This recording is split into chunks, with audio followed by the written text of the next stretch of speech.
This is my Overwatch League Pro-Am All-Star team, and it was a really small bracket, so there wasn't a ton of opportunity unless you were a top 4 team, but I don't care, we run it. Someone led the Mayhem to victory with his aggression, elite Winston play, and great flexibility. It's one thing for him to lead the charge on Winston, but he was doing it on every single viable tank in the tournament, except for Ramatra. He brought out the Diva, which he didn't even do all of last season, and was fantastic. In the Sigma duel vs Kaluge, he was successfully running it down on Toronto like a Reinhardt. I've never seen anyone pull it off like that. Literally no one in the league is playing the game like someone. He is a glimpse into the future of tanking in the Overwatch League, and my Pro-Am MVP. Hamster propelled the Gladiators, a team that everyone had counted out, to the finals. He was putting up Connor McDavid numbers. His ability to find clutch kills bailed the Gladiators out of so many unfavorable situations. A fight was never over unless Kevin was dead. Otherwise, he'd be able to flip the tables on a dime with even the smallest opportunity. He was able to be more deadly in dives than most teams' Sombra and Tracer players combined. Hamster had the best individual performance of the Pro-Am and is primed to build his case for Season 6 MVP right away. Merit set the bar for hit scan players on Sombra. He was well coordinated and individually performed great. His decision making of when to go for cheeky manual hacks instead of blowing his EMP was integral for Florida's ult economy and consequently tempo control. This doesn't even include his Cassidy, where he popped off as expected. If he got nanoed, he was getting a minimum of 2 kills. Before, the people who called him a Sojourn one trick were already visually impaired,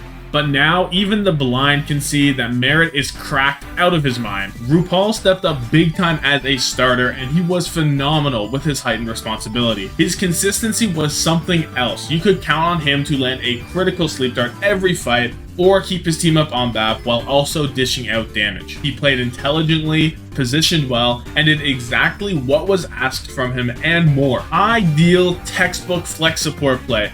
I would go so far as to call him the fielder of NA during this event. Without RuPaul to shut down opposing aggression, Florida would have found themselves on the back foot and maybe lost the tempo control they based their entire playstyle around. Shu had an amazing tournament. His sleep darts were clutch, his Baptiste was as carry as always, and his Kiriko found a crucial pick on Proper in their last fight versus the Shock. Even with the flashy plays Fearless and Pelican were making, Shu stood out as the difference maker, timing his nades perfectly with EMPs and keeping himself alive despite his aggressive playstyle. He was significantly less effective once Dante went over to the Ramatra, but I view that more of a Violet and synergy issue than putting it on Shu. Let me know your Pro-Am All-Star team in the comments down below. As always, thank you so much for watching, and shout out to the 1,036 of you guys for getting me to 1,000 subs. Have yourself a good one.